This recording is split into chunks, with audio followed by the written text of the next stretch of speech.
Hello and welcome to the Build with Bear Workshop. My name is Pat Bear. I'm here to assemble a model kit, and I'm also here to hang out with all of you. And I'm going to start things off by throwing the Bear Cave, the Lego, the site, the Tier 2 blue emote in the chat. If you are currently a subscriber, you can reply with those emotes. If you are not yet a subscriber, you can say hi. You can use other people's emotes, and if you feel like being a lurker, you can go ahead and lurk. I am not particularly thrilled with how this looks in the webcam right now, but we're going with it for tonight, and I think it's going to be okay. I have lowered my overhead lighting a little bit so that it is not hitting my webcam as much, and that seems to help things. How much it'll help, I don't know, but it seems to help some. Basically, I have a bright light that I hang so that you can see what I'm doing on my overhead camera here. And we'll go to that so you can see that. So I want this to be bright. Is this as bright as I would like it? No. Because I have to run the balance of a bright light for that, but also properly illuminating my own face. Hey, Lord Crashington. So I've been able to, in the settings in OBS, kind of manipulate the lighting there. When I don't have this light on, this light right over here, when I don't have this light on over here, I'm able to just have normal settings and my lighting is fine. It's just with this, and it only really matters to me when I'm at full screen here. I don't like how this looks right now. I look very pale. But if I don't look pale like this, instead, I look completely, everything looks pale. So I have to take the brightness down and the contrast and mess around with that. But what it hopefully will lead to is, while I am building a goddamn model kit, things look okay. They look all right when I'm building the model kit. And it doesn't look bad. That's the hope anyway, is that while I am doing this, everything looks good. Oh, well, that's not good. That part's not good. Also, I have an iPad. I have an iPad right now, which you can kind of see there. I'll put it like that. I got an iPad because to build this model kit, I don't want to use my regular instructions. If you were not here on Saturday, if you did not hear the tale, the story, the curse of what's going on here, I got this kit for $15 on Facebook Marketplace. It is normally in the $30 to $40 range because there was water damage in the box. I've shown the box before. I'll show the box again. Shit got wet and weird. This box suffered for a box tail, indeed. This box had damage, and also the instruction booklet has damage to it. It is not pleasant to look at. So I am using my iPad because somebody at some point scanned a PDF of the instructions. And so that's really nice. So I'm going to be panel lining this, and then when I'm done panel lining, I will move on to working on the waist, which is the next part of this build, which is great. So I'll do some panel lining here. I hope you're doing well out there on the old internet. I'm doing fine, I think. Again, it is a fine Monday night, and I'm building, and we're hanging out. I'm going to put a little bit of you know what? For this red, I'll just use black. I don't think I want to use the brown marker, my least used marker. Anyway, this kit has been through the works, and now I'm building it, and I'm excited to build it because it is cool. It has lots of fun effects parts. Look at these. Look at all these effects parts. I got so many effects parts, and that's going to be real good. Lord Crashington wants me to hit the dance button. I will hit the dance button. Thank you for using your channel points for the dance button. Here is the dance button. If you're unaware of what this is, I have channel points turned on the streams, and one of the things you can put in is for me to play a song that will not get me a DMCA takedown notice, and then I will dance around a little bit to that tune, and then we'll move on with our lives. Here is the dance button. Oh yeah. Let's a little slow. A slow dance, a little groove. Boom. Yeah. Boom. Boom. They don't all have to be high energy. Sometimes they just have to be. You can let that sit on you. Sit with you. Sit on you. Let that sit on you. Let that sit with you. What I wanted to say there. All right, let's see. We got a lot of this panel lined here. Move on to the next parts that we gotta do here. It's like the build up to the In the Air Tonight. Yes, it is similar.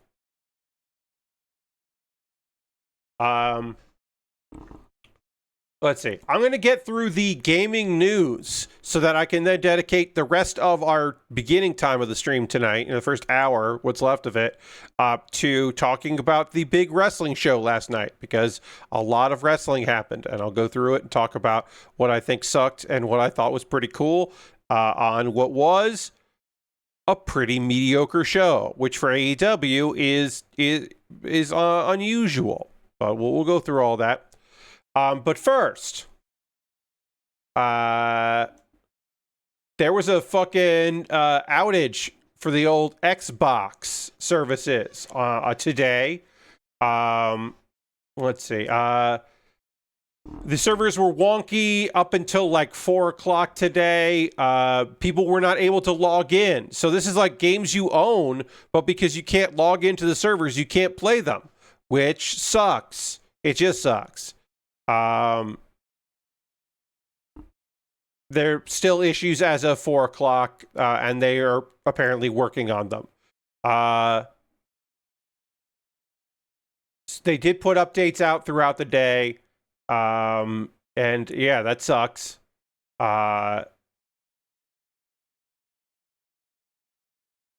Game library sign-in and game launch issue. And they were aware of it. Basically, it started happening at like 9 this morning. I'm sorry. It started happening at 8 a.m. this morning. Yeah, that's a mess. So yeah, couldn't access your library. You couldn't launch and play digital games. It was a real mess. Just it was authentication just not working. But hopefully it'll all get wrapped up. But yeah, that's a fucking bummer for people. So again, not a lot of news today. So I did just say, hey, that sucks. It's a bummer, especially for the people who are launching games on Xbox tomorrow or Wednesday. Rough out there. Here's one other news story that is weird. Oh, you know what I didn't mention this before we get into that news story. I should say, I'm at 29 subscribers right now. My goal is to get to 30 subscribers. If you want to become a subscriber, you can become a subscriber. That's a thing you could do if you want to. Get me to that big 30 if you want it. You wanted to. Okay. Atari, Infogrames Atari, who owns it, what's going on. Anyway, the current stewards of Atari have been pretty interesting. They've made some interesting choices to purchase Digital Eclipse and Night Dive and Hipster Whale, acquiring rights to games Atari had nothing to do with, like Crossy Road and Transport Tycoon and Wizardry. They've been making some interesting moves over the last several years. The Atari Collection and various other collections they've had Digital Eclipse do. That's been interesting. Like, you know, it ain't all boombox hats and such. But they have a lot of classic properties that over the years went to other companies and then came back to them. It's been a whole thing.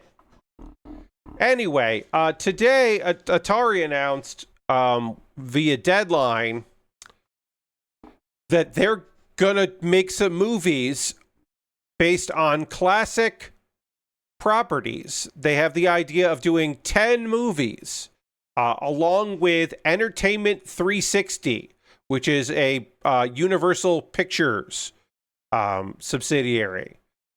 And those nodal properties that there could be movies of include Asteroids, Adventure, Berserk, Breakout, Centipede, Crystal Castles, Millipede, Missile Command, Pong, and Yar's Revenge are the properties they think they're going to be able to turn into movies.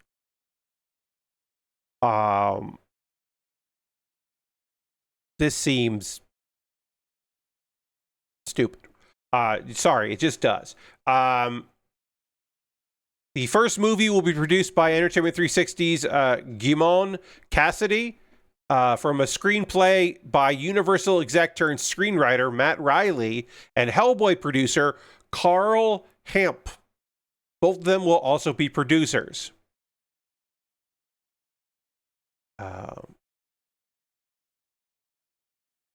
So CEO Wade Rosen basically was out there, like, has been out there for a couple of years talking about, like, being like making leader moves. And I guess this is one of their leader moves. For more than 5 decades, Atari has created games and worlds that have remained part of popular culture long after their original release. We are excited to work with Universal and Entertainment 360 to bring the spirit of our iconic branded game to a new medium. Branded games, I should say.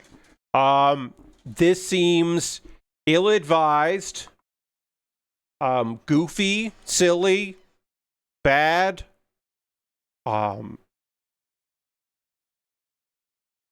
unnecessary, pathetic. Yeah, okay, you know what? I'm going to lock in on pathetic. Atari signing a deal to turn 10 classic video game franchises into movies. That, like, what are you fucking talking about? Like, what are you fucking talking about? What, why, what do you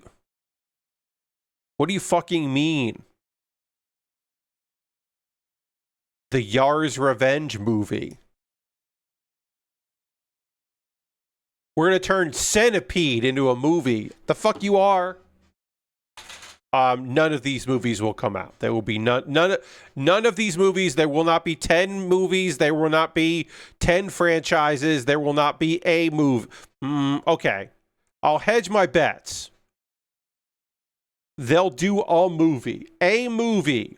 One solitary movie will get to filming. Will it actually come out? I don't know, but it'll get to the filming stage. I could not tell you the difference between Centipede and Millipede. There's not a big difference. Yeah, no, none of this is like smart and good, and at some point we will laugh. We collectively will laugh and go, "Hey, remember when they were like fucking talking about making a goddamn movie about Crystal Castles? They were going to turn Crystal Castles into a fucking movie. Remember that dumb shit? God, that's funny. They thought that was going to happen. I need you. 9. Anyway, that's very silly. It's just very silly. You need a lot of drugs to enjoy a Crystal Castles movie. Yeah.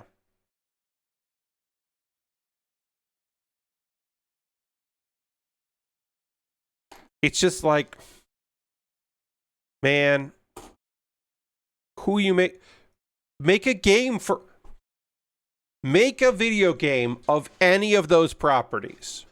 Make a modern video game with any of those properties. What the fuck is a Breakout movie? Just try to make something with any of those properties and then see, like, make a new game and then see if you want to make a movie. But if you can't, if Atari can't figure out a way to make new versions of any of those fucking things, how's a movie gonna work? Silly. It's goofy, silly. Anyway, let's talk fucking professional wrestling.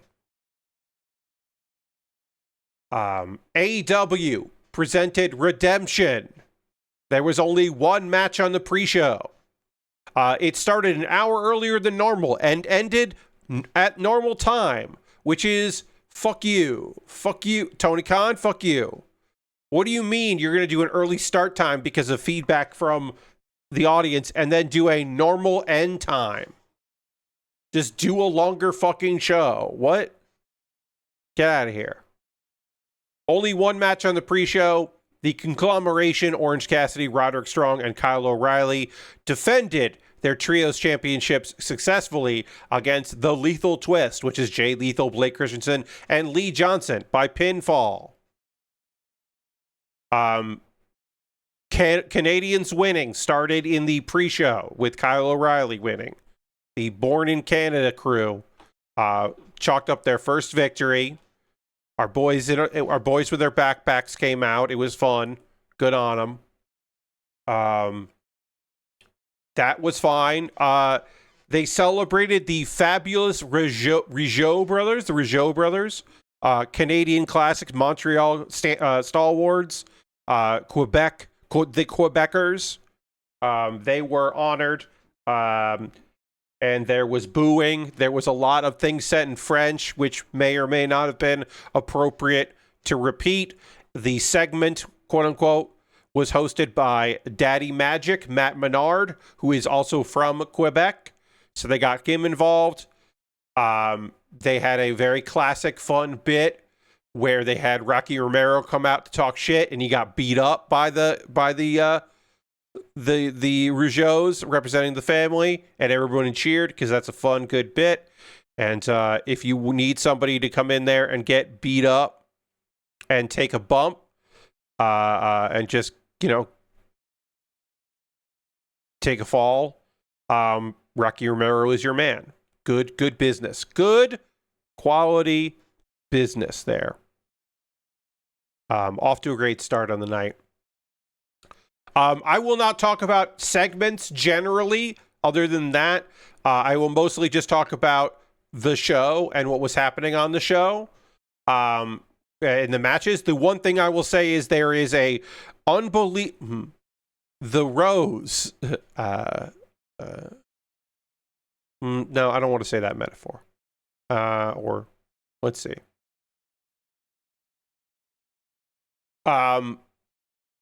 The feel-goodness of Mick Foley in AEW, doing pre-show stuff, hanging out, seemingly having a great time, really just enjoying wrestling and being around people and seeing some old friends and meeting some new friends and having people think it fucking rules that our man is there.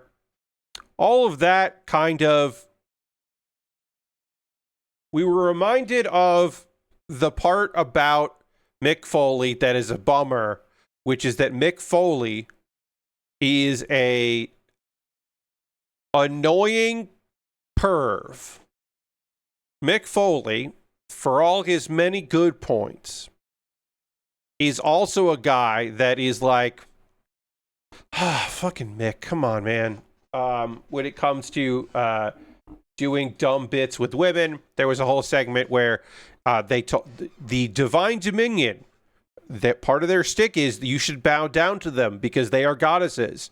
And Mick in character, in kayfabe, misunderstood, quote unquote, misunderstood what they were asking him to do. And instead of bowing down, he bow-wowed because, of course, they would ask him to bark and say bow-wow. And it goes on for an uncomfortable long period of time, and it's not funny, and people were like, hey, this sucks. And so Mick Foley, instead of saying, yeah, or, I don't know, like blaming someone, taking responsibility, whatever, he was just, oh, you guys don't understand. I misunderstood what they were asking me to do. He, made a joke. He made a joke as if we didn't understand what the joke was, which we did understand it. We just didn't like the joke. It was bad. It was bad news. Bad times, bad news. Mick, you're better than that. I mean, in some ways you're not, but in other ways you are better than that. So before the pre-show ended, they did all the entrances for the opening match, the 6-way ladder match, to determine the number 1 contender for the AEW International Championship. And the entrants were Speedball, Mike Bailey, Jack Perry, the Beast Mortos, Commander, Nick Wayne, and El Clone. El Clone is a clone of another wrestler, and that wrestler has been injured for a while. And then El Clone got injured as well, but El Clone got back from injury before the guy that he is a clone of is back from injury. It's a whole fucking thing. Anyway, Speedball, Canada's own, Montreal's own, Speedball Mike Bailey in the building. This part got me a little bit. You know me. You know that happy tears are going to come when nice things happen to good people. Mike Bailey, one of the bests. Forget one of the good ones, one of the best ones. Just top tier, unbelievably talented. Also, just genuine and beautiful, wonderful person. Mike Bailey in the building where they saw their first wrestling match. Their first wrestling show was in this fucking building that they had this show in.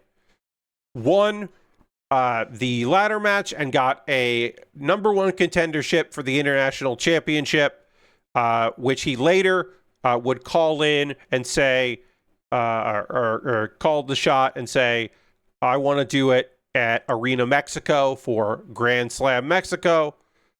So that match will happen then in Mexico. This match was awesome. At the time, we did not know who Mike would be facing, but it felt pretty obvious that Mike would be facing Kyle.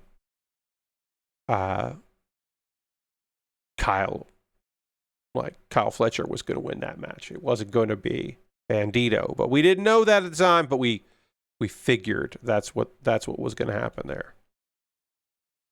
All right, put this there. That looks good. This looks good. Getting the waist together here. Then I need D7 and D6, and then A26 with a sticker on it. Let me get A26 out here. We'll put the sticker on in a moment. This kit has a lot of stickers.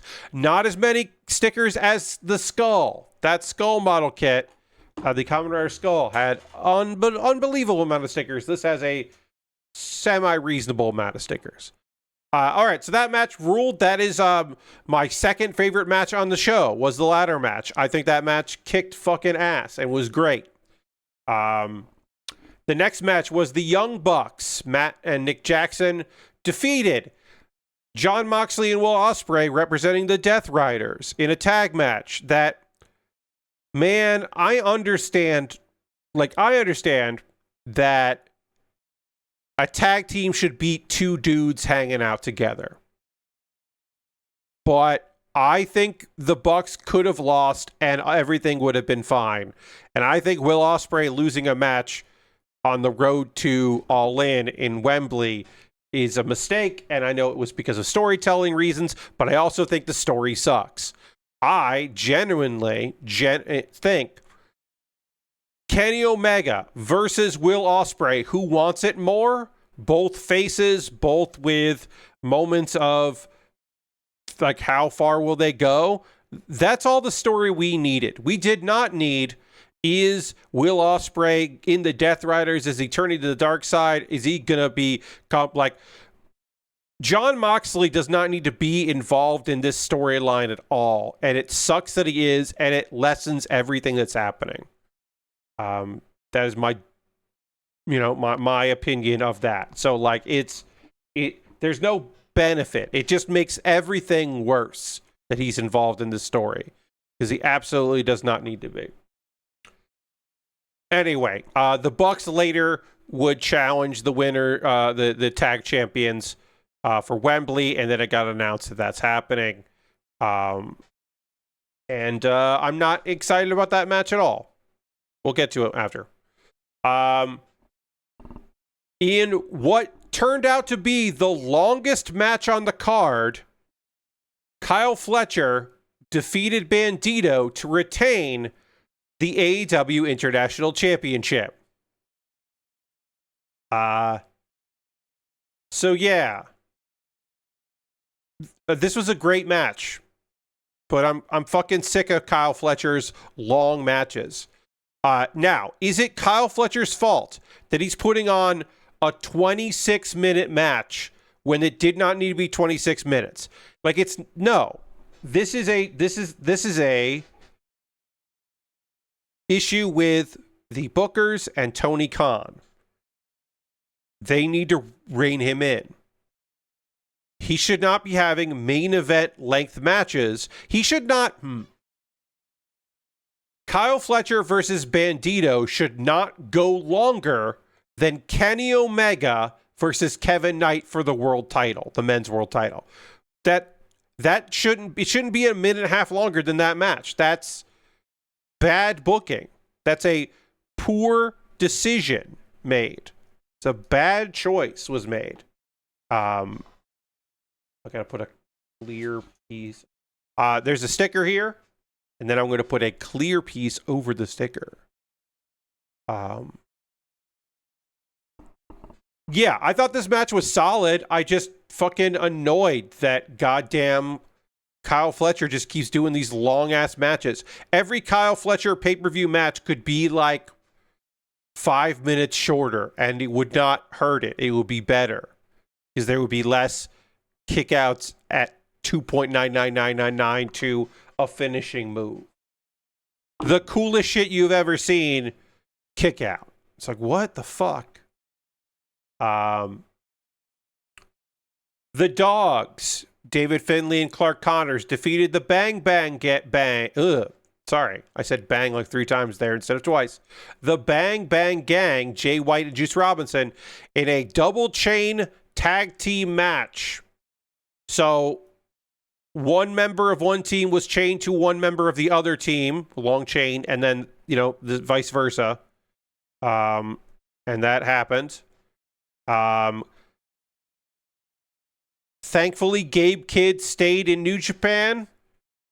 He did not come out, which is great. He stayed in New Japan. That's awesome. Stay there as long as you want. Gabe Kidd, I think you're terrible.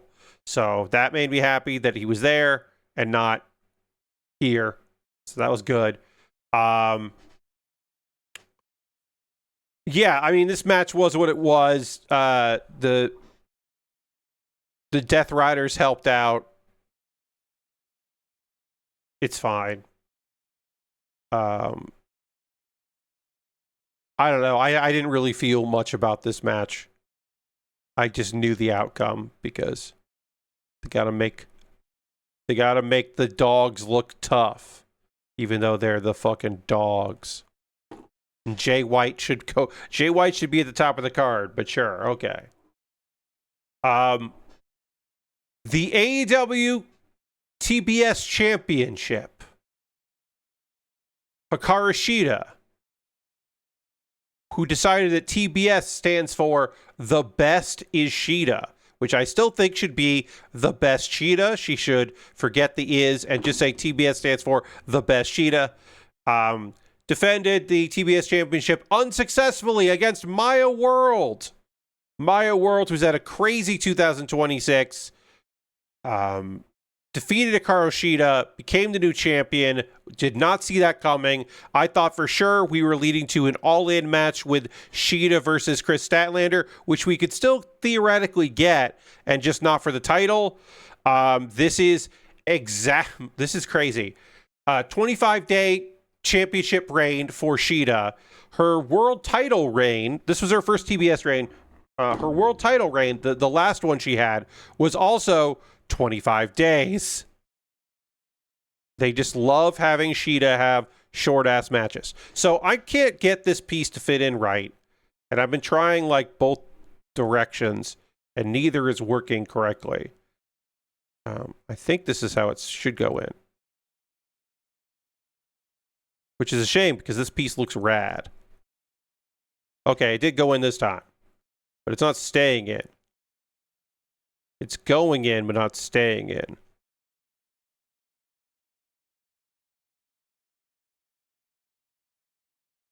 All right. Hopefully that stays in now.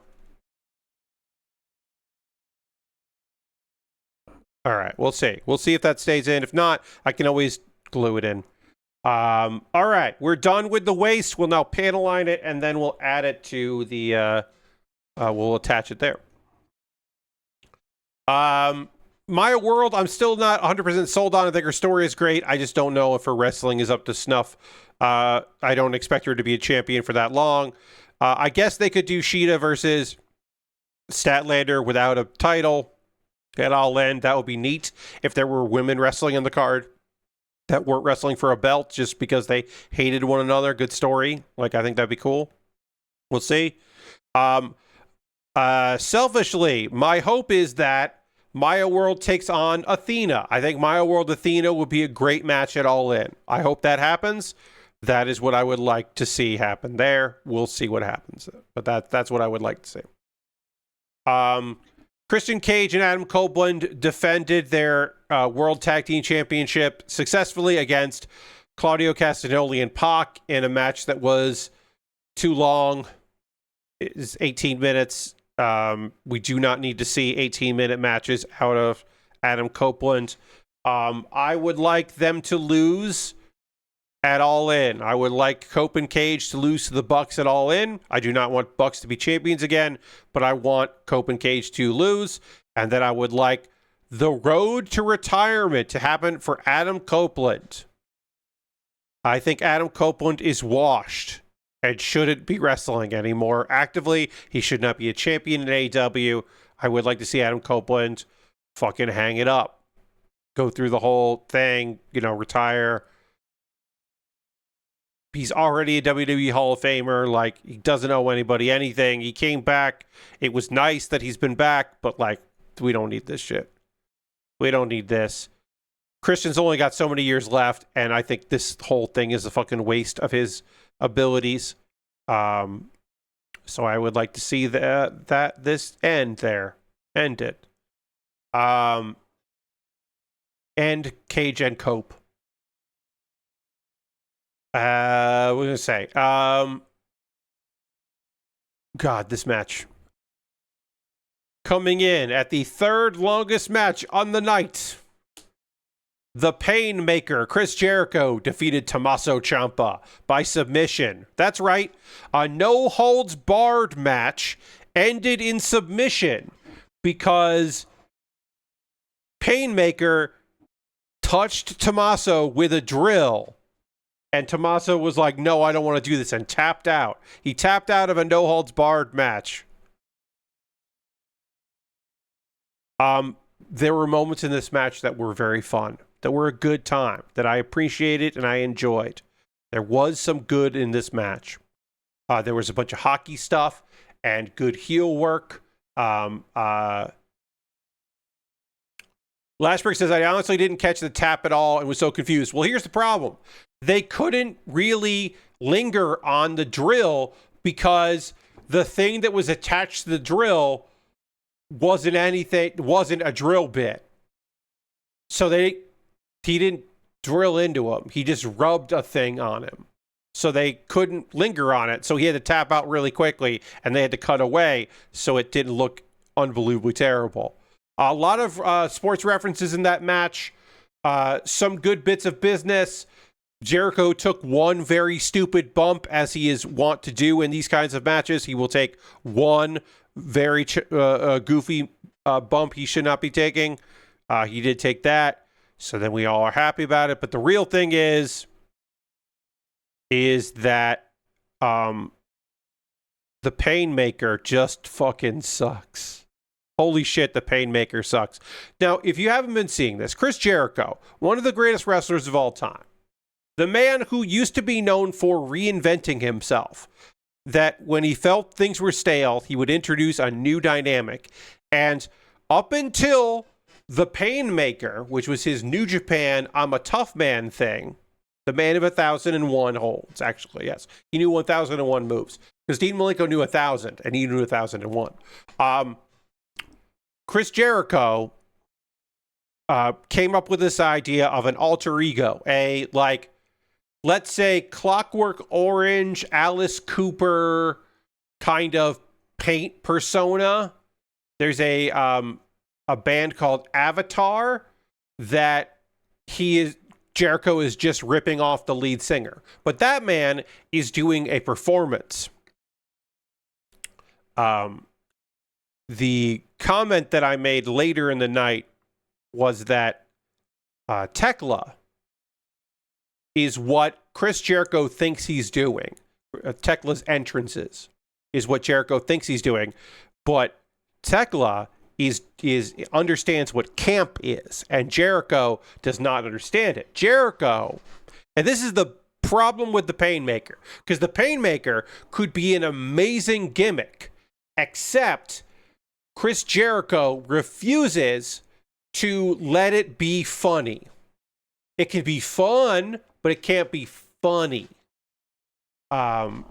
He won't allow it to be hilarious because that's what it is. Because he's making these like dumb smiles and like he's acting like he's a movie villain, but a cool movie villain. He thinks it's awesome. Now, maybe the man Chris Jericho doesn't think it's awesome, but he thinks that Chris Jericho, the wrestler, would think it's awesome.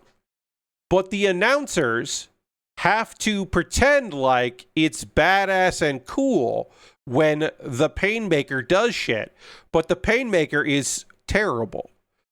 Now, here's where it could be an amazing gimmick. It won't ever be this, but it could be. Imagine a world where Chris Jericho wears a fedora to the ring and he has stupid-looking face paint and he has a big dumb smile on his face, and he's got a jacket that says Painmaker on it, and he's coming out about like, I'm crazy, I love pain, I'm the Painmaker, and all this shit. And what if the announcers were like, oh god, the Painmaker's back on now, folks. Chris Jericho. When Chris Jericho gets like this, all you can do is pretend. We've been told specifically that we have to treat this like Chris's persona here, like it's scary. If we don't act scared and disturbed by Chris, it makes him very sad. Just play it like that. Play it like that. Where like everyone, like the referee has to be like, oh wait. Oh no, like the wrestler, like the referee gets mad at the opponent being like, you have to pretend to be scared. It's the Painmaker. Like he's a sad wrestling mime. Yes. Now, like I said, this will never happen because Chris Jericho thinks the Painmaker is a cool fucking thing. It's not. But it could be unbelievably funny. In the same way that, like, you know, sometimes there are people who are like, I'm in my late 40s. I'm going to now get into MMA because I am rich and have been training for this with people who refuse to tell me I'm bad at this because because I pay them well. So I'm going to get into MMA. And then people have to pretend like, oh wow, oh boss, ow my hand, boss, that punch, wow, you're really getting it. Oh yeah, okay, you're moving. Okay, stop moving, but I can't say that. Okay, yeah, you got this, boss, you got this. Like if they were just like humoring him, if that was the gimmick, it would be an all-timer. But again, it can't be that gimmick because Chris Jericho won't let it be that gimmick because he thinks the Painmaker is a cool alter ego. And again, not to belabor it, he's wrong. He's just brutally, unbelievably wrong when he thinks this is cool because it ain't cool. It's real sad. Anyway, he won. Tommaso Ciampa deserves better. I hope he's fucking out of Jericho Vortex. I hope this allows him to break free and he can have a title run with a mid-card belt and do some weird shit. Maybe turn face again at some point. I don't know. He could do a bunch of things if he wanted to. But I hope he gets to do something that is not this bad time that he was unfortunately... this shit that he was unfortunately having to do so that Chris Jericho can feel big and cool. If you didn't guess, I don't like what's happening with Jericho right now. God, I wish the Painmaker was a self-aware gimmick. It would be so rad if it was. It's not. Andrade El Idolo is your new AEW National Champion. He defeated Mark Davis by pinfall in a match that was very fun. Andrade is loving being a babyface. He's a great babyface. He's got great fire. He's very funny and fun and charming. Now he has a title. Is he too good for the title he has? Yes. He is way too good for this belt. He deserves more. But if they're not going to strap him up with the world title or a world title program, then fine. Instead, he can be doing this thing, which is fine. He's just so fucking cool. Willow Nightingale is a Grand Slam champion. Willow Nightingale has defeated Tekla to become the new AEW Women's World Championship in a match that fucking ruled. My favorite match of the night. It was so fucking good. It was so fun. It was so well paced. Tekla did the shit Tekla is supposed to do, but Willow wasn't, like, Willow got caught occasionally, but mostly Willow was just beating her fucking ass because Willow is bigger than Tekla. It should be beating her ass. It made sense. It was like, oh yeah, she should be whipping, just completely destroying her. It makes sense that she would do that. Because she's big and strong. And then occasionally, like I said, she got caught lacking and then paid the price and then rebounded. Willow is the first woman in AEW to have held at any point the TBS and the world and the women's world, I should say, and the women's tag championships. Now, obviously, the tag are new. But yeah, she has done what no one else has done before. Now, I know what you might be saying. Pat, that's not what a Grand Slam is. A Grand Slam is 4 wins. There are, in wrestling, traditionally, it is when you have completed, when you have won a world title, a mid-card title, and a tag title, or 2 mid-card titles. If you have won 4 titles, usually 1 tag, 1 world, 2 mid-card, or 2 different kinds of tag. If there's a trios, like Kenny Omega is the Grand Slam champion in AEW because he has won the international, the world, the tag, and the trios. But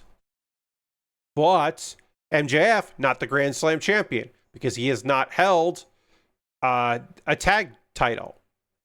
So, can't say that.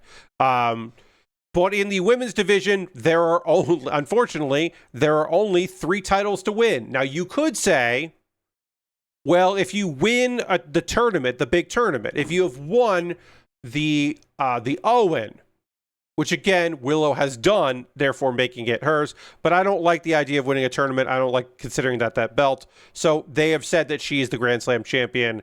Maybe retroactively, if they ever add a 4th title, she won't be the Grand Slam because, she won't have had that one. But I don't know. I'm not holding it against her. It is a fantastic achievement. Willow Nightingale fucking rules. She's going to face goddamn Mercedes Moné at All In. And that match fucking is going to whip ass. And that is why I said that I hope that Maya World's opponent at AEW All In, I hope that it is Athena. Because one, Athena fucking rules. I need stickers 18 and 17, and I don't know where they are, so I'm going to use this to help me figure that out. Because the reflection is bad. Okay, 17's on that side, 18's on that side. Got it. All right. No, I would like to see Maya versus Athena, and I would like to see, because we are going to see Willow versus Mercedes, and we will have, if they do that, there will be 4 black women wrestling for titles at All In, and that would be crazy and awesome for a company that does not specifically push its black talent all that often. That would be fantastic. It would be fantastic and cool as hell. So I would like to see that. Will we see that? I don't know. Also, their placement on the card, thinking about what happens and how the night ends, man, fucking Willow winning would have been, I think, the coolest way to go out. They should have fucking had Willow win at the end, have Willow Tekla close out the show. What we did see was the men's world championship. Kenny Omega defending against Kevin Knight. I thought the match itself was fine. I know some people did not enjoy the part where Kenny was like, "Come on, you're never going to be me. You're not going to beat me or be me." There were some people that are like, they just fucking doomed Kevin Knight. This is burial of Kevin Knight. And I'm like, Kevin Knight was never going to win that belt, and Kenny Omega is trying to ramp up as the best bout machine. I think doing this on a pay-per-view instead of on an episode of Dynamite was a mistake. I'll concede that the choice of when they were going to do it, I think they could have chosen a better time to do it. And I also think it didn't need to be the main event. I think you could on Willow Tekla as the main event. It would have been far stronger. But there's a lot of storyline bullshit here. We had lots of at the end, because they consider Will Ospreay to be a member of the Death Riders. The rest of the Death Riders came out to beat the shit out of Kenny Omega. To, I guess, like, here's the thing, right? Here's the thing where I'm like, they're going to beat him up. They're going to use a chair. They're going to choke him with a bag. They're going to put a plastic bag over his head and choke the life out of him. What does that fucking accomplish? Like, obviously, you beat up the guy. But, like, you want Will Ospreay to beat Kenny Omega. If you put Kenny Omega in a hospital in kayfabe, he doesn't defend his title. And then, because then who gets they're not going to give Will the belt. He wants to win the belt at Wembley. What are we doing here? What does this help? Who does this help? All this does is lead to the next part where Will is like, hey, I don't want to fucking do this. He turns on the Death Riders to defend Kenny Omega, sends them their packing. The Young Bucks had come out to help. They got taken out. And then it's going to be Kenny. It's going to be Will. They are both baby faces. They are a united front.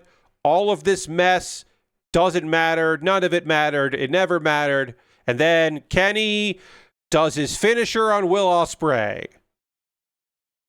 And the boys are like, why did that happen? Why did you just do that? And they're confused. The Bucks are confused. Now, the Bucks should probably be heel going into All In, but whatever. And all of this just kind of fucking sucks, y'all. It just sucks. It's just bloated and nonsensical. All they needed to do was, who wants it more? That's all they needed to do. Kenny Omega, Will Ospreay. Will Ospreay wants to win the World Championship at Wembley, the boyhood dream come true. Kenny Omega is on what could be his last run. He wants to prove that he is the wrestling god and the best bout machine, that he is up there and he is here to stay, and that people are, like, thinking they got it on Kenny and they don't. And it's that thing of like, how far will both of them go? How friendly can they be? They are friends and in kayfabe, but can they keep that friendliness going when shit's getting fucked out there? Like the drama of it. And instead they were like, what if Will Ospreay owes everything about this run of his and his win of the Owen? What if he owes it to Jon Moxley? And Jon Moxley wants him to be an asshole. But oh no, the belt is corrupting Kenny. And all this shit. You're just like, man, you didn't need to do any of this fucking stuff. You didn't need to do this at all. There's an easy, cool story. Because guess what? If they're going to turn Kenny heel, it's not going to work. Because people aren't going to boo Kenny Omega. Because they're just so fucking happy that Kenny Omega is alive and wrestling and didn't have to retire. That diverticulitis didn't end his career. People are just so fucking stoked that Kenny doesn't have vertigo anymore. Sounded like, you should cheer him. You should cheer Will Ospreay. It's like, come on, cheer both of them. Just cheer the moves. Doesn't have to be complicated. And they made it very strangely complicated. Part of me is thinking of how much they played up possibly being the first Englishman to win a title on English soil, that I think Mox is going to cost Ospreay the title. God. Yeah, and that's the thing, right? Like, oh, this is all setting up for Moxley. Heel Kenny Omega is something that Jon Moxley actually likes. So he turns on Will Ospreay and costs Will Ospreay the title so that people will boo Moxley instead of booing Kenny. And it's just like, all of this sucks. He should be nowhere near this. It doesn't need him. It's all just a fucking waste of everyone's time. It's incredibly frustrating. This pay-per-view overall was a long. It was like, hey, you know what? That they did that one time where they did Collision right after. It was like a 4-hour show, and they did like Dynamite into Collision. That's what this felt like. It felt like a very long double taping of wrestling. It did not feel like an AEW pay-per-view.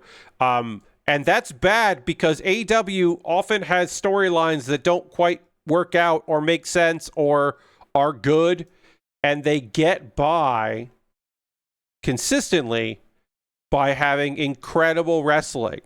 And they did have some fucking pretty great wrestling last night, but they also had some like pretty okay wrestling. And then it did end with a fucking dumbass segment. Okay. Fucking dumb. A dumb segment. So it was just like, okay, well, I don't know what you want. Like, what are we doing here? Okay, so I did something wrong in assembly here. That goes like that. Okay, now there's this piece here. Sorry. I'm like trying to figure out how this arm fits together. But yeah, so I'm like, women's division, kicking ass, cool choices. I would have liked a longer reign for Sheeta. I think doing heel evil Sheeta at the pay-per-view makes so much more fucking sense to me. I don't know who Maya Ward goes up against. Maya Ward like didn't win the Owen, but did win the TBS title. It's like, okay, sure, but I don't know. I don't know. It's an interesting. Excuse me, yawning. It's an interesting choice. I just like, yeah, kind of like thrown by all of this. Not really sure what's going on with fucking AEW. I don't need heel Kenny. I wouldn't mind heel Young Bucks, but yeah, I don't know. It is what it is. Okay. We're almost done with his arm. There is, of course, another sticker. Or sorry, 2 more stickers that need to be applied. One is a sticker on the on the hand piece here, and one is a sticker that goes on the shoulder. So of course there's more stickers. W7 and W9. Get this here. We'll do the hands they want me to do, and then we'll later have to do other hands that can hold things. Then we'll need A37. So yeah, that was a pay-per-view. This is the least good I have felt about AEW since. You know what? This is the least good I have felt about AEW since the Reign of Terror. The Death Riders on top. The John Moxley with the world title in the briefcase. We don't get to look at the world title. We don't deserve to look at the world title era. This is the worst it has been since then. Which is not good. And there are things to like about it, right? Like I said, that ladder match whipped ass. I believe that Speedball Mike Bailey is going to win the international championship in Mexico, in Arena Mexico. I think they're going to do it. I think they're going to put the belt on him and have him beat Kyle. I genuinely believe that. It's time for Speedy to have a mid-card title. And then maybe they can unify the international and the TNT title, and it could be title versus title with him and Kevin Knight at All In. I don't know. I'm kind of spitballing with that, but like maybe. Sticker 20 is. All right, that's sticker 22. That's going to go on there. But where's sticker 20?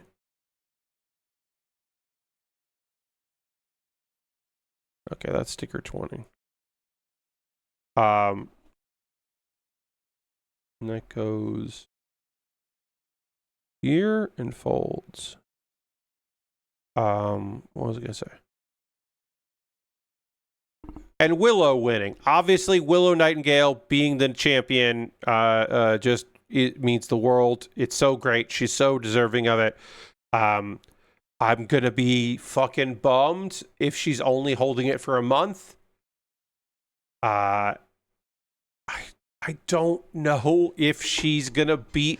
So Mercedes Moné as world champion just feels inevitable, and I don't think that's wrong. I don't think it's a bad choice for her to be world champion. I think that's a fine choice for her to be world champion. I just don't need. I would like Willow to have a longer title run. Hopefully, she gets a TV defense or two between now and then. She does some friendly matches, or Arena Mexico, Tekla rematch, something like that. They could do something like that if they wanted to, which I think could be pretty great. But yeah, man, I don't know. There's a big chunks of AEW card right now that I'm like, ooh, I don't like what's happening here. All right, this sticker folds. I am going to start where it folds here. I'm going to do this here first. Line that up right like that. And then it bends.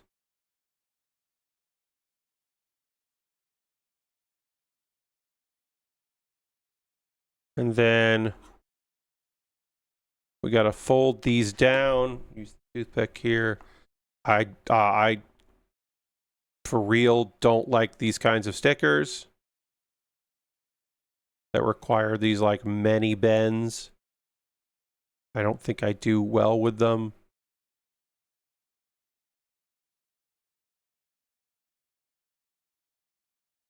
All right, and then I gotta put the toothpick in here. I mean, it's doing the job that it needs to do. But yeah, I don't love these stickers that are oh, you gotta fold them over and then fold them down, and this part doesn't look good here because of that, and it is what it is. But yeah, I'm not thrilled with that. Okay.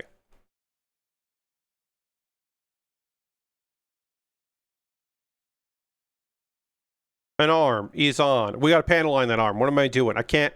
The arm is done. I just can't put it on there until I panel line it. But yeah, that was AEW Revolution.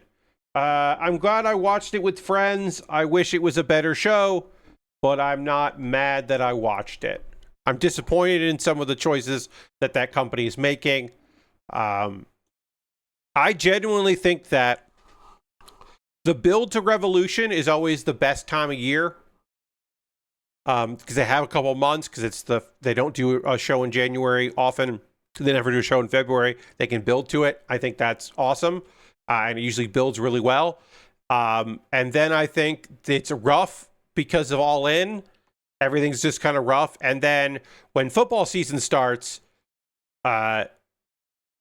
Tony Khan has to delegate more of AEW, and I think the company is better off when he's delegating more. When he has like the big vision, but some of the smaller things he leaves up to people that he trusts to do those smaller things. And I think it genuinely is a better time for the company when they are wondering what they need to do to when he is not as present for every little detail. I think the company does a better job. It's rough. But that's how I feel. Anyway, more wrestling to come, I am sure. Talk more about that stuff. I'm going to drink a little water even before we do the pause for the cause, which is what's coming up here. Let me drink a little water first.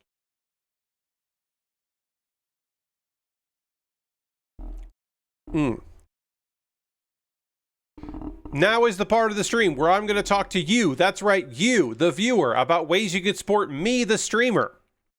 Everything I'm about to talk to you is optional. You are under no obligation to do any of these things, but if you would like to help me out, you're more than welcome to. I'm just going to give you some opportunities and ways and opportunities to do that if you'd like, but you're under no obligation to do that. First and foremost, if you're currently a subscriber to the Build with Bear Workshop, you can throw the Bear Cave, the Lego, the Scythe, the Tier 2 blue emote in the chat. Being a subscriber is the easiest way to support what I do here through Cash Money or your Prime Gaming token. If you have Amazon Prime, you can link it with your Twitch. You get a token. You can use that token for anybody. If you want to use it for me, that would be cool. I am currently at 29 subscribers. The goal is to get to 30. I shut up about the number of subscribers I have when I hit the big 30. So if you want to subscribe, you could do that. If you want to gift a sub, you could do that. That would be neat. It would benefit me, and I like when things benefit me, if you can believe it. There are other ways to support me financially if you'd like joining my Patreon at patreon.com/PatBear. Over on my Patreon, there's a $1, a $3, a $5, and a $10 tier. There are different rewards for the different tiers. Consider joining me on Patreon. I should say, patrons. On Wednesday, there will be a video for everybody that is on the Patreon at the $1, $3, $5, or $10 tier. It is my monthly Q&A. Where people ask me questions and I give answers. I have one question so far. I'm hoping I get a second one. But up until yesterday, I didn't have any. So glad that I'm up to one question at least. I can answer that. I've been doing this long enough that I think people just have gotten the answers to the things, which is fine. And I know some people probably on Patreon just have me. They don't read the messages. They just like to support, and which is very kind of them. Let's see. YouTube. That's another way to support me financially, is to go to my YouTube channel, which of course, subscribing on my YouTube channel at youtube.com/PatBear is free, certainly. But while you're there, if you wanted to, you could become a member. And for just $2 a month, you become a member over on there, and you get my Wednesday videos a day early. So tomorrow, my members will get a video that other people have to wait until Wednesday to see. That's pretty cool. The last of my recommendations from the spring 2026 season. And it's a fucking good one that I recommended. So take a look at that. See if there's something on the that appeals to you there. Those are all monthly ways to support me. Reoccurring subscriptions. If you just want to support me on a one-off, throw something in the tip jar. You could do that. to my Ko-Fi or my PayPal directly. Everything I make through direct donations like that, through YouTube, which includes AdSense, so watching my videos helps me out, through Patreon and through Twitch, all goes into a fund. And from that fund, I pull money out to buy model kits and Lego sets. If you want to help support me, you could do that. So that, like, this kit I bought this obviously for $15. It was I've talked about that now twice. I got a good deal on this dumb kit, but I was able to jump on that because of your generosity. Past you is helping out present me. And if you would like to help out future me, another way to do that would be to buy something for me to build, like directly. If you bought something from my Amazon wish list, it would obviously come to me in the mail and jump the queue. It would become the next thing I built. I wouldn't go to my backlog. I'm gesturing towards my backlog over there. I wouldn't go to the backlog. Instead, I'd build the thing you decided I should build. And then also I'll make a dedicated video for my YouTube channel about the thing you purchased. It's called a mailbag video. On my wish list, I've got model kits and Lego sets. I have inexpensive things. I have expensive things. Things with Prime shipping, things that do not have Prime shipping, or that some that have free shipping, and will take a while to get there. Inexpensive stuff all the way up to things that you're like, God damn, that's expensive. All kinds of different things and things. See if there's something there on the wish list that makes you go, huh, I'd like Pat to build the Mega Charizard X Pokemon. That sounds great. I'll buy that for Pat to build. Like, you could do that. That's been on my wish list for over a year. So you know, you can pick that up. I would be happy to buy it. If you want me to build a knockoff Lego, fake ass Lego of the Buster Ecto, which is a knockoff Ghostbusters car. It is knockoff Lego of a knockoff Ghostbusters car. That has been on my wish list now since November 2024. You can buy that and I'll build it. I don't know. I don't look at this that often, but it tells me when I added things. So, like, I've added a few things on this wish list since 2024. But yeah, if you see something on this list you'd like to see me put together, pick it up. If you want to spend $135 on the 1/100 master grade of the Tall Geese Fugle, that is the Tall Geese, but with the Endless Waltz wings, you could do that. It's got Prime shipping. Please don't. I don't think you should spend $134 on that, but you could if you really wanted to. You could. Again, I wouldn't necessarily recommend it. There are other ways to support me financially. If you don't want to use Amazon, you can always go to Throne. I do have a wish list on Throne, and it's got actual model kits that you could purchase on Throne, and then they would come to me in the mail, and that's also a nice way to do that. And then if you want to support me financially, and it needs to be a complicated mess of a way to do it, go to USA Gundam Store and buy a gift card. They will send me, or they will send you, I should say, in an email, a gift card code. Then you can send me a whisper on Twitch or a private message on Blue Sky or Mastodon with that gift card code. And then I will use that gift card code to buy something from USA Gundam Store. Sorry, pardon me here.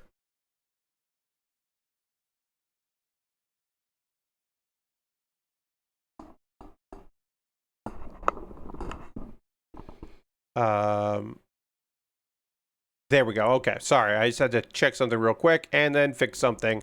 I have now checked something and fixed something, so I can move on. If you want to support me if you want to support me but not financially, if you can't do it financially, you can always join my Discord. Just a reminder, I got a Discord and it's a cool place, and we would love to have you hang out in the Discord. Couple video links for you to check out. Last call on this. If you haven't watched my 404ing it that I streamed a week ago Tuesday, please watch that. I have the full archive on archive.org, and the YouTube version is missing one part of one segment because it was blocked globally otherwise. That will be edited more in the future as more and more things get discovered on that video, and they're like, wait, you can't. No, you can't. Like, we don't want to monetize your video. We don't want your video to exist, and they'll have to delete it. But the archive.org version should be clear, so you can always grab that there. Pat Bear's Anime Club. I will have a new episode up next week, but the current episode of Pat Bear's Anime Club that you should check out is me talking about my 10 favorite shows of 2026 so far. It's the spring and winter seasons, my favorite shows in the two seasons. I made a video talking about that. And then at the end of the year, when I do my top 10, we'll see how many of those shows ended up on the list. And if my two favorite shows are also at the top. Can anything unseat Frieren? Will there be a day where I go, actually, Witch Hat is the number one and it's not Frieren? Or will it be something from this season or something from the next season? I don't know. I think it's kind of fun to look at those things. And then Kuma Baer is my weekly anime recommendation series. Every month I have a different theme. The theme for July was me talking about my favorite shows from the spring season. And so I talked about the unbelievably fun and cool Marriage Toxin. One of my biggest surprises of 2026 was how much I really liked this show. I knew it would have good action. It looks gorgeous. The animation is fluid and the fight scenes are well choreographed. But what got me was the humor. It is a really fun and funny show about a guy who's just trying to do his best. And unfortunately right now, he needs to do his best at finding a wife. And so he's just trying to figure out how a lifelong assassin, does he even deserve the concept of happiness? It's really fun. It's a very fun show. You should check it out. It comes with a very high recommendation. It's one of my favorite shows of the year so far as well. All right. I've got more anime to talk about, including a show that I don't know if I'm going to keep watching after 4 episodes. I do not know if I will talk about episode 5 next week or not. I might be done with one of these two shows. I don't know. I'm not done with the other. I'm behind on the other still. I'm behind on Goodbye, Lara. But yeah, I don't know if I'm fully committed to the first show we'll talk about here. In a moment. Before we get into that, that anime talk, I need to get back to the overhead camera. I need to drink more water. And we need to get back into the model kit building zone. And we'll do that right now.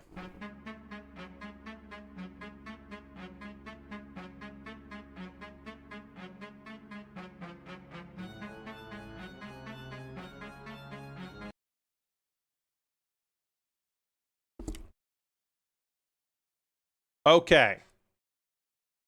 So, as I said, I don't know if I'm going to keep watching Sparks of Tomorrow. I think it's very interesting, but I don't know if I like it. This is a turn of the century thing. It is trying to unlock all of the mysteries of the Electric catalog. This is a world that is mostly steam powered, but our main character, Kihachi, is trying to unlock the secrets and do demonstrations and really show people that, hey, electricity, it's pretty fucking rad, right? And they just did it.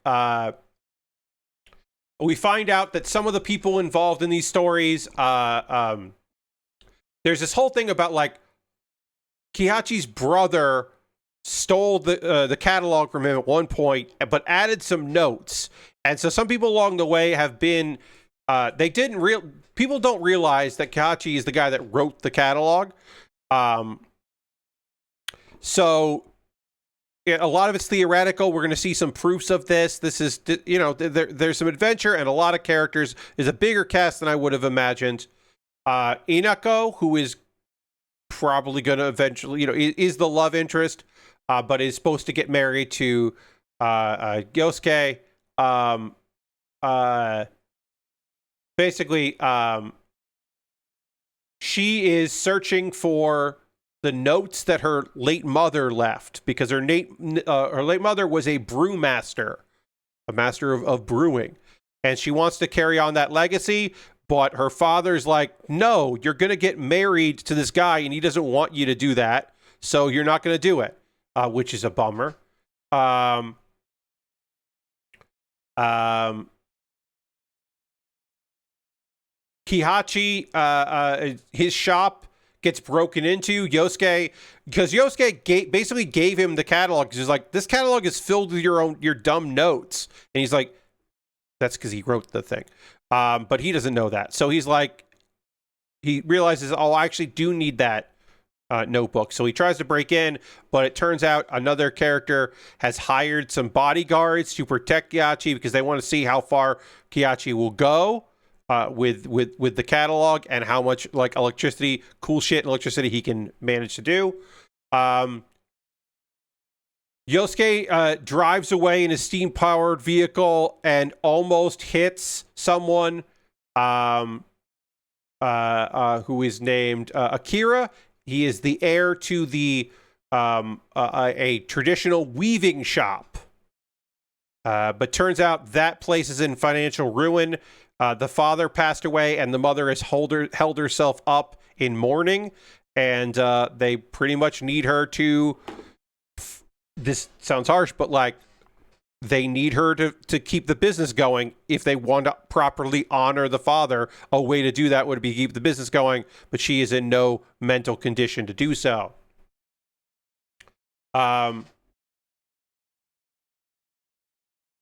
Yosuke he's of course the big steam man, even though he wants to get into electricity. He's been trying to pressure them to use his steam-powered looms. But Inako's just like, no, it'll be fine. Kihachi can help with his electricity. And they hatch a plan that they are going to do something to make the mother see her husband in the afterlife. They're going to trick her into thinking that she is seeing off her husband so that she can get back to work. And it's just like, okay, this is strange, but all right? Question mark, all right? So he uses his projector, which he's used before, and basically a version of electric powered telephone, which they refer to as electric telepathy. It's just a telephone, but whatever. They use a combination of that, and then Akira or Kira pretends to be his father and communicates with his mom, and she's just like, okay, and she gets over her grief, and she's had time to say goodbye, and she can get back to business and resumes running the shop, and everyone's like, fuck yeah, dude. And then a wild thing is discovered. Yosuke hears about what happened, of course, because that's ruining his plans. And he's like, I gotta get that catalog because I want to use that, because I know that catalog will let me bring Seriku back from the dead. Kihachi's missing brother, the guy that stole the catalog all this time, he's dead. And Yosuke's motivation is Frankenstein, is Dr. Frankenstein. Shit. So again, a lot happened in this episode, but I don't know if I liked it, and I don't know if I'm going to keep watching this show, because it's cool, but I don't think it's good. So I think I'm going to start episode 5 next week. I don't know if we'll talk about episode 5 on the stream or not, or if I will have bailed. If I bail, I will then get caught up on Goodbye Laura, because I am 1 episode behind on Goodbye Laura. So next week, either Sparks of Tomorrow and Goodbye Laura, or 2 episodes of Goodbye Laura, and I'll just like be able to get caught up on that shit. Did I miss a sticker? I did. Damn it. There's a sticker on that goes in there. I'm going to have to try to get a tiny sticker on here because I don't want to disassemble this arm. But I'm just noticing that there is a sticker that I missed. It is tiny, sticker 23. Do I like that I missed this sticker? No. Would you have even noticed? I don't know. Maybe you would have noticed, but you would have noticed if I did it the right way on this other one. Okay.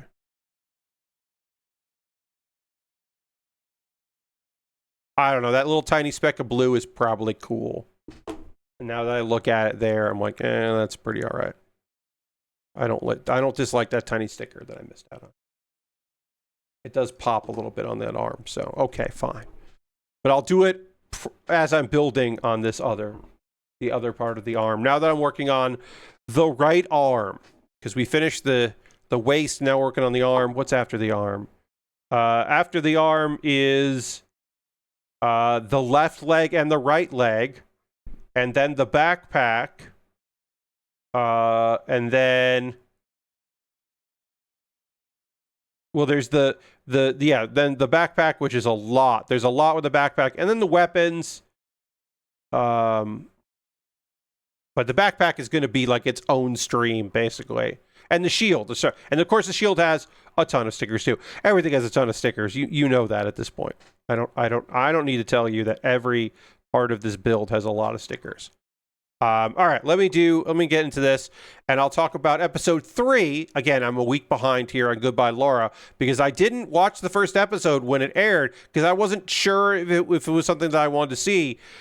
Turns out it is this weird version of Little Mermaid, the Hans Christian Andersen, where basically the plot of Little Mermaid happens in the first episode, and then our main character Lara, the mermaid, gets whooshed into the fucking future, and we learn about that there's a mansion that Laura's sister Lisa and other people are there, and they're all alive, but they're trapped, and Lara has to find true love because she fucked up true love before, so she has to find it again, and she's a human now.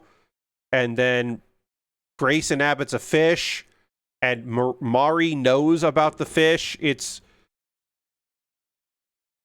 Mari's the human that like is in way over her head, but is willing to like see where this is going, basically.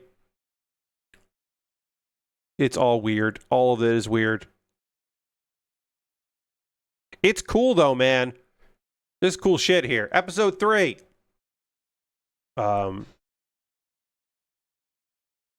We learn more about Mari. Mari is a boxer. She is learning how to box. And she runs into her upperclassman, Nagahama.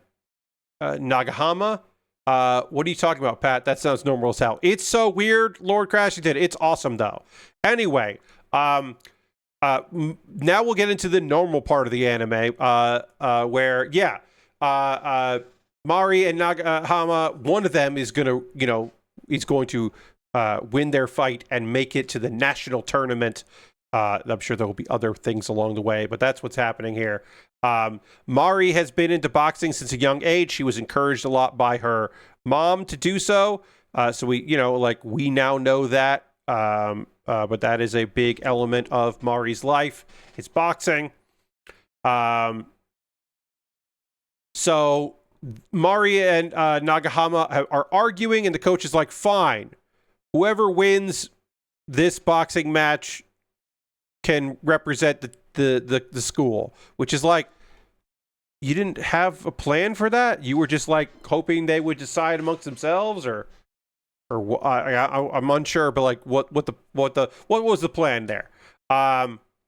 Meanwhile, Grace, who is a witch, who is the aunt of Lara, who saw that the kingdom would be destroyed, who is like basically put all of this into motion. She's just like, hey, so here's the deal. Like, let me explain what we're like the plot of this thing. Like, hey, let me tell you what's happening here. And so she does. She explains, you have to overcome your past trauma and pain, and fear from being rejected. Like, she gave her heart to a human, the prince, and he betrayed her. And she's like, you need to figure out how to get over that and move on from that. Which, let's be honest, that's a lot. That's just like a lot to ask of someone. Like, hey, overcome the trauma that has haunted you and all the things that all of the disasters that took place because you were betrayed. Like, yeah, I'm going to need you to work through that so you can save the people in your family who are, like, yeah, well, if you want to save them, you got to figure out all your shit and fix yourself. So she's getting tasked. She's like, hey, Laura, here's your plot line. Fall in love with a human. Laura does not immediately set out to fall in love. She's mostly interested in modern shit. Just learning about modern stuff. Learning about like TV and just like living a life and figuring out what's going on.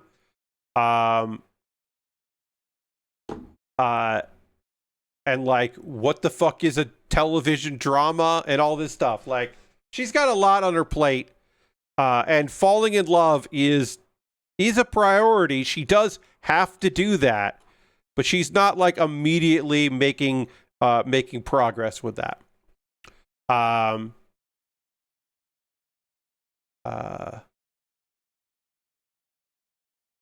Mari is obviously also has a lot going on in her life and just can't deal with this naivete and Laura just like bothering her and is like, hey,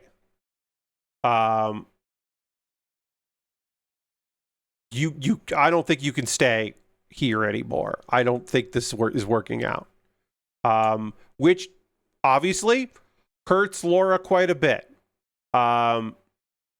So she gets some help to go and visit Mari at her boxing match to go support and to try to figure out a way to like make this work, like to apologize and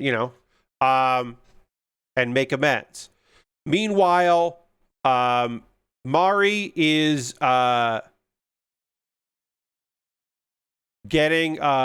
having trauma as well. She also can have trauma because the punches of Nagayama are reminding her a lot of the fatal heart attack that her mother suffered, which is like understandable, but also like, damn, that fucking sucks, because like you're associating your mother with boxing, and then the trauma of your mother's heart attack is affecting your ability to box, which is the thing that connects the two of you to with her, and all of that is a fucking bummer. But Laura shows up, and that kind of like resets Mari, who apologizes and is just like, hey, sorry about all this. I haven't been in 100%. And then the score gets kind of tied up. And so they end with a tie, and we don't know what's going to happen with that. Laura is allowed to stay because Mari was like, yeah, I'm sorry, I fucked up. And actually, Mari, let me just tell you, actually, the fact that you don't know a lot of stuff is pretty cute and charming. So it's not a bother that you don't know everything that's going on. And that Laura is weak to compliments and is just like, oh shit, wait. Oh fuck. Is this love? Could this be love? I don't know if this is love. Okay. And then over the lake where Lisa is her sister, there is a fish-shaped monolith that shows up. Yeah, a fish-shaped monolith suddenly rises, and then Lisa's like, oh, I better get Laura's ring because I think she might be falling in love. And Lashberg says an incredibly subtle end to this episode. Yes. The part of this episode, and go into the next episode as well, of Laura being like, yeah, I gotta fall in love and gotta figure out what that means and like get over the fact that I got unbelievably hurt in the past. I gotta do all that stuff. The modern world is cool as shit though. Like, damn, this shit like, have you seen this shit? It's pretty rad. Is consistently very funny. I think this story is awesome. I think it is very strange. I'm really enjoying my time with it. It is a very weird take on this on Little Mermaid. I think also it looks goddamn beautiful. It is gorgeous looking and very cool. Kind of citrus. I'm so glad they get to work on something cool and interesting and not just the shows that they have taken over that are not particularly cool or interesting. So I'm happy for them that they get to do something neat. But yeah, shit's very good. We have some time left in the stream tonight, friends. And when that happens, when there's time left after the anime talk, well, that means that it's time to hear from you. That's right. I'm turning the tables. I'd like to know what you're up to, what you're into, what you got going on, what games you're playing, what are you watching any anime? You playing any video games? You're reading anything? You watching anything? You building anything? You working on any model kits or anything? You let me know. I'd love to hear from you about those things and things. It's always fun to hear that stuff. What you got going on, what you're up to, what you're into. If you have plans for this week you want to tell me about. It's almost August, if you can fucking believe it. So you can let me know what you got going on, what your plans are and all that. I will tell you that yesterday was watching fucking wrestling. I watched wrestling in the afternoon. I got caught up on some stuff. I got caught up on some matches from Sendai Girls that I had not seen, which was very cool and good. And then I watched the AEW pay-per-view, which was again long but great. But I as I said, still elements were strong. You know what? It was good. It wasn't even great. It was a good pay-per-view. So I watched that. I did get a code for Truck-kun, which I am going to download once it's out officially and not go through the press version. I am just waiting, but I did get the code for Truck-kun, and I am looking forward to playing that. I will not be streaming that tomorrow because it doesn't come out till Wednesday, but next Tuesday, a week from tomorrow, I will stream Truck-kun is Helping Me from Another World, because I think that'll be a good time. And because of all the isekai that we cover on our on these things, it feels appropriate to play the isekai video game. Even if I think I was very bad at the demo and it was a lot sensory for me to pick up and understand. We'll see how I do with the full release. But I did receive a code for that. And as always, that does not mean that the stream is, that anyone is paying me to do the stream or anything like that. It's not a sponsorship. It's merely that I received a code and I was like, oh, cool. Did I miss another fucking sticker? How did I keep missing stickers? Yeah, A19. I missed A19 or sticker 19 on one side, and I got to do sticker 19 on the other. Okay, so I'll do the sticker on this one when I get there, and then I'll go back and do it on the other one. There are so many stickers that I'm missing the little notification of my stickers there. It's fine. It'll be fine, but I'm surprised I keep missing them so much. That's 33 is here. And that's 32. And then 32 has a sticker that needs to go on it. Let me do that first. Let's see, other games. I think I mentioned that I'm playing Nubby's Number Factory again. I just wanted something that looked really nice on my computer, my new monitors, and it does look really nice on my monitors. It looks so fucking nice. All right, where's sticker 19? Sorry. Oh, it's over here. It's a yellow sticker. So yeah, I've been playing a bunch of that. I don't know if there's any other games I really play. Mecha Chameleon. You know, I've been playing that and having a good time with Mecha Chameleon. That is just continues to be really fun. All right, let me see if I can figure out where this yellow sticker goes if I make this big. If I make this big, can I see? Yeah, all right. There's this stripe on the hand there on like the outside strip there. Okay, yeah. Maybe I should put this together and then put the strip down there. Then I have to do the same thing on the other side. Sorry, I have this. I understand that I have this very big, and now I am missing from the shot here. Well, you can kind of see me. I have made this incredibly huge so that I might understand what I need to do here. Because I don't know where this sticker goes, and I didn't do it right. On the other, I didn't do it on the other one, so.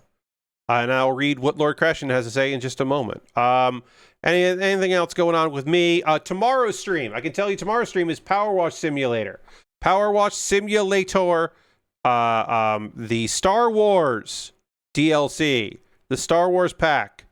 I'm finally playing that on stream because of other things that have been going on. I didn't get a chance to play it, so now I'm playing it on stream tomorrow at 9 p.m. Eastern. So please come back for that stream if you want to see me play that and finally see what that's all about. I'm looking forward to doing that stream because I really like Power Wash Simulator 2, and I also think that Star Wars is pretty neat, and I've heard good things.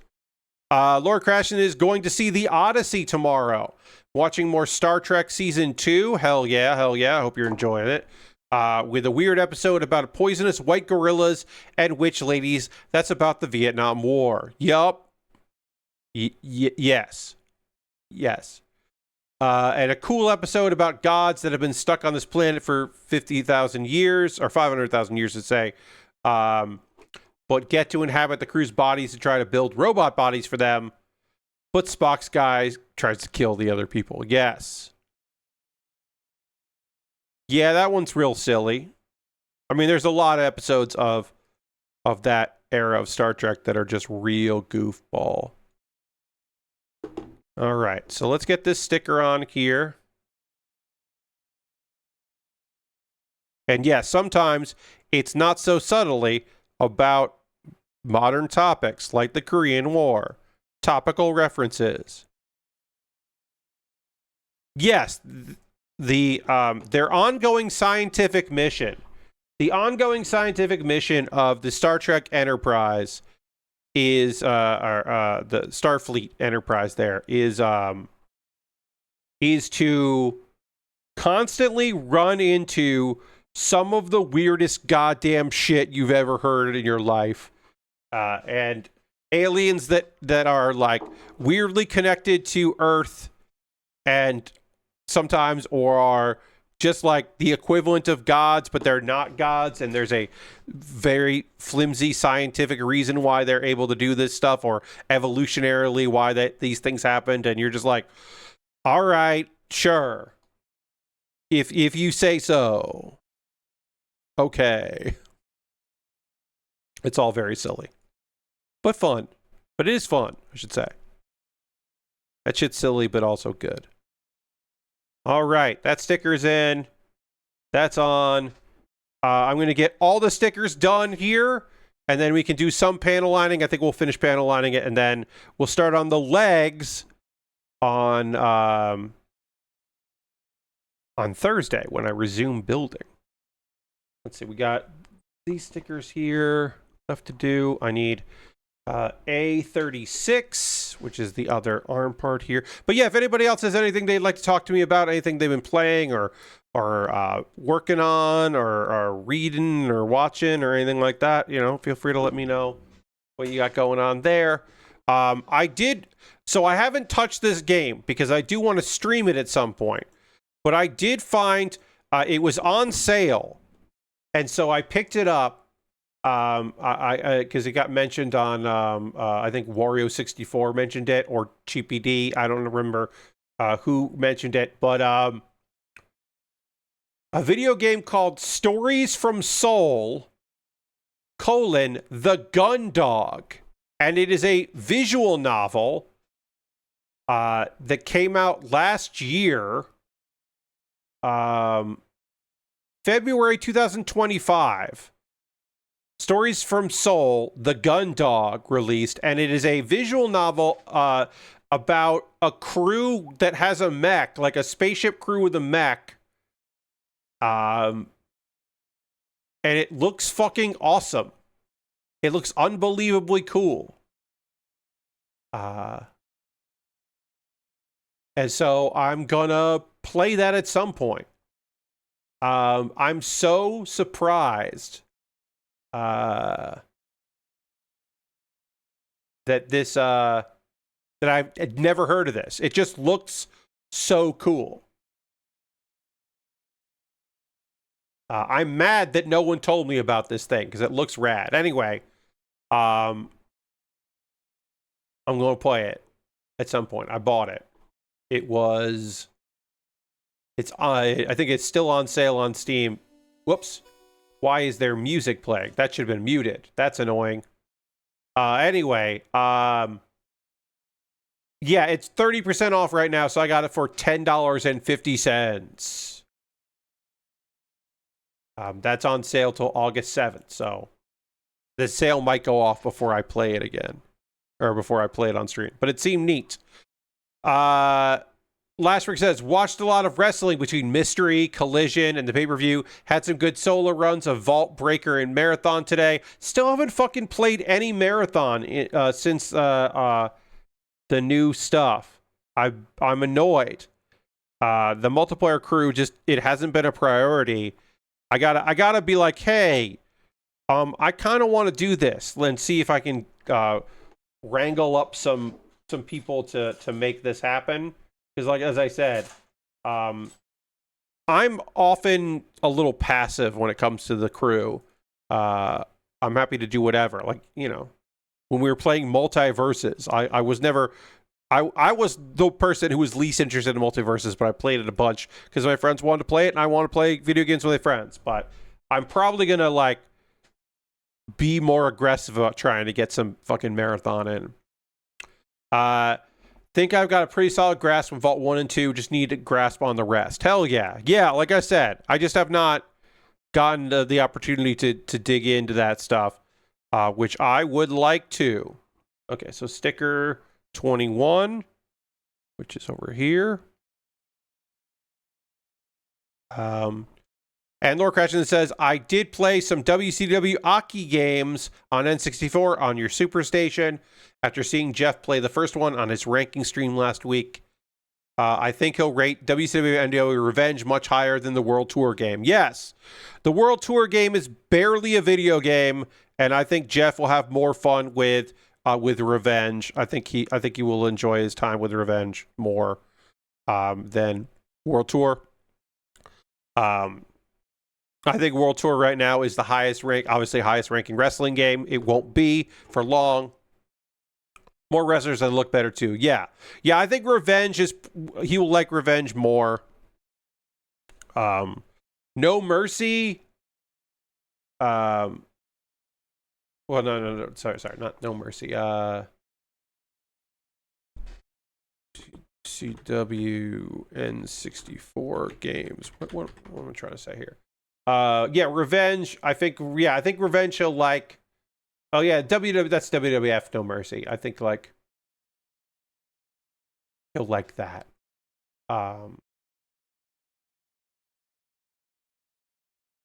We'll see. We'll see.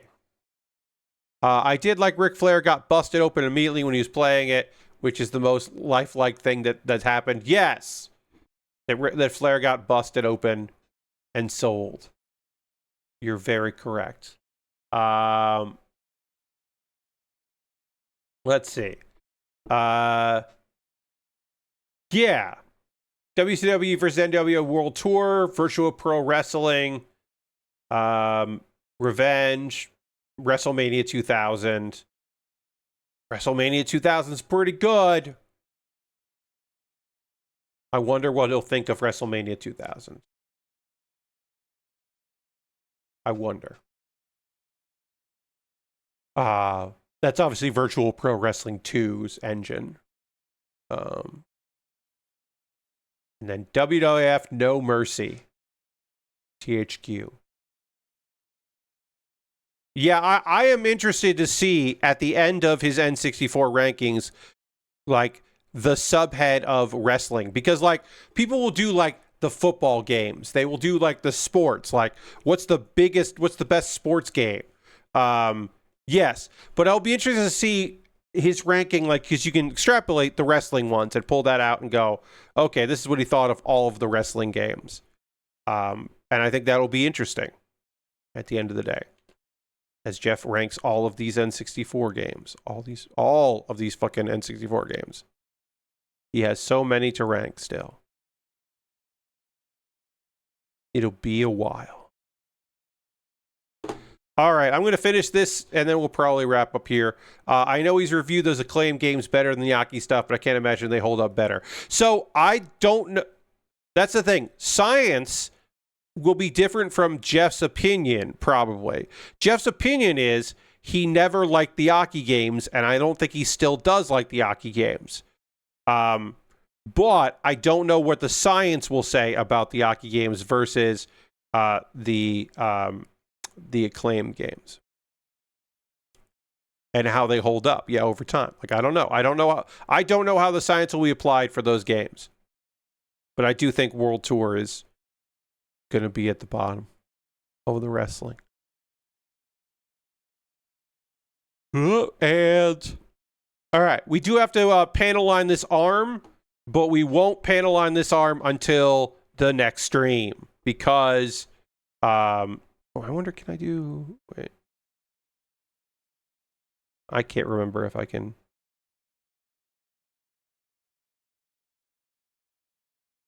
Yeah, I there's a way to edit PDFs in this that I don't remember how to do it in panels.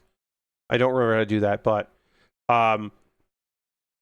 we will eventually panel line this arm on Thursday, and then we will continue to build this cool model kit because there's obviously more to build with this fine thing. But that'll be for another stream. Because what's going to happen now is we're going to end the stream. We're going to go on a raid. We're going to go find somebody doing cool stuff and go spend some time with them. And I hope that you will come along for the ride. I hope you'll come along with me as we go to hang out and see what people are up to. I don't know who we're going to raid tonight. I mean, because I don't think our usual Monday is... No, Mary is streaming. I did not think that Mary was streaming tonight, so I am happy to be incorrect about that. I'm glad that Mary Kish is streaming, and we can go raid Mary Kish, who is playing Scarlet Deer Inn, which looks pretty fucking gorgeous. Hell yeah. So let's go raid Mary Kish. I hope you have a great rest of your night. I hope you can come along on this raid. Reminder that tomorrow at 9 p.m. Eastern Time, 9 in the evening on the East Coast, I will be finally checking out the Star Wars pack for Power Wash Simulator 2. I guess I'm going to wash some droids. I don't know what I'm washing, but we'll wash some stuff. It'll be great. I purposely haven't been paying attention. But we'll do some power washing tomorrow, so come back for that. Come back on Thursday for more model kit building. Thank you all so much for being here. I hope you have a great rest of your night. I'll see you on the next stream. Goodbye, everybody. Goodbye, goodbye, goodbye, goodbye.